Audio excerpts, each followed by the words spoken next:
Şəhidlər atasından üzr istəyirəm, şəhidlər anasından üzr istəyirəm. Sözüm var bu sözdən açıq rozə var. Sizin oğluza çox kəfən var vəli. Əli oğlunun köynəyin soydu. Ali oğlunu köynəyi soydular, soydular. Çuxur yerdə bir peykəri parəni soydular.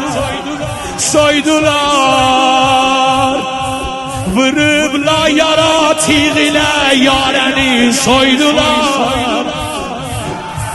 Uşaqlar qulağında quş varəndi